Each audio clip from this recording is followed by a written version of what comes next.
அவர் பேர் என்ன, விஜய் சரவணன் நினைக்கிறேன். அவர் வந்து தண்ணி போட்டு ஆடுற மாதிரி ஒரு ரீல்ஸ் போட்டிருக்காங்க. அதே மாதிரி இன்னொரு எம்எல்ஏ வந்து சட்டமன்ற உறுப்பினர் ஆனவர் பட்டாக்கத்தியில கேக் வெட்டுறாரு. இன்னொரு பகுதியில தாவேக்கா நிர்வாகி ஒருத்தர் போக்சோ சட்டத்துல கைது செய்யப்பட்டிருக்கிறார். திரு விஜய் அவர்கள் நேரடியாக இவர்கள் மீது கவனம் கொடுக்க வேண்டும், நடவடிக்கை எடுக்க வேண்டும். முருகப்பெருமான் அருளால் உங்களுக்கு இவ்வளவு பெரிய ஆதரவு கிடைத்திருக்கிறது, இதையெல்லாம் இவங்க கெடுத்துடக்கூடாது.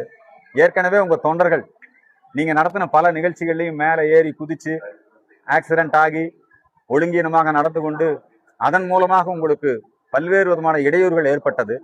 அதனால இந்த தண்ணி போட்டாடின எம்எல்ஏ, இந்த பட்டாக்கத்தில கேக் வெட்டின எம்எல்ஏ, அதே மாதிரி இந்த போக்சோ சட்டத்தில் கைது செய்யப்பட்டவங்க, இவங்க மேலெல்லாம் நீங்க நடவடிக்கை எடுங்க. நிறைய நல்ல எம்எல்ஏக்கள் விஜய் கட்சியில தேர்ந்தெடுக்கப்பட்டிருக்காங்க. ஒரு ஆட்டோ ஓட்டுநர் எம்எல்ஏவா வந்திருக்காங்க, நல்லா படிச்சவங்க எம்எல்ஏவா வந்திருக்காங்க. அவங்களையெல்லாம் ஆதரிங்க. இந்த மாதிரி ஒழுங்கீனங்கள் மீது களையெடுக்கும் நடவடிக்கையை திரு விஜய் அவர்கள் மேற்கொள்ள வேண்டும் என்கிற கோரிக்கையை முன்வைக்க நிறைய இளைஞர்கள் வந்திருக்காங்க, படிச்சவங்க வந்திருக்காங்க. அவங்களுக்கெல்லாம் என்னுடைய வாழ்த்துக்களை தெரிவித்துக் கொள்கிறேன். இன்னார் மகன் தான் இன்னார் எம்எல்ஏ ஆக முடியுங்கிற ஒரு நிலைமைய திமுக வந்து வாரிசு அரசியலையும் குடும்ப அரசியலையும் வச்சுட்டு இருந்தது.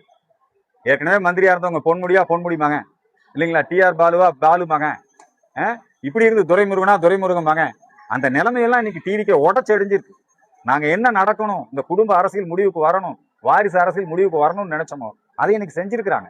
அதனால தாவேக்கா வந்து அந்த நல்ல நல்ல நிறைய படிச்சவங்க வந்திருக்காங்க, நல்ல சமூக சேவை எண்ணம், குறிப்பாக எங்க கோயம்புத்தூர்ல தேர்ந்தெடுக்கப்பட்டிருக்கக்கூடிய சம்பத், அதே மாதிரி அங்க விக்னேஷ், இவங்கெல்லாம் நல்ல பசங்க.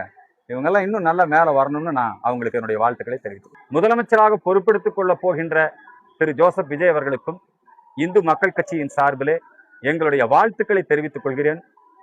முருகப்பெருமானுடைய அருளோடு அவர் இந்த ஆட்சியை ஒரு நல்லாட்சியாக நடத்த வேண்டும். நாங்கள் தொடர்ந்து திரு ஜோசப் விஜய் அவர்களையும் தமிழக வெற்றி கழகத்தையும் அவர்கள் செய்யக்கூடிய அந்த தவறுகளை எல்லாம் நாங்கள் விமர்சித்து வந்தோம். நல்லது செய்யும் போது நாங்கள் ஆதரிச்சிருக்கிறோம். விஜய் அவர்கள் இலங்கை தமிழர்களுக்காக உண்ணாவிரதம் இருக்க வேண்டும் என்று அவர் அப்பொழுது ஒரு முடிவு செய்து அந்த நிகழ்ச்சியை நடத்த முயற்சித்தார்.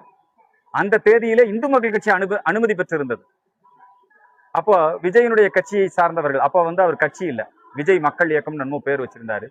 என்கிட்ட வேண்டுகோள் வச்ச உடனே நாங்கள் இலங்கை தமிழர்களுக்காக போராடுவது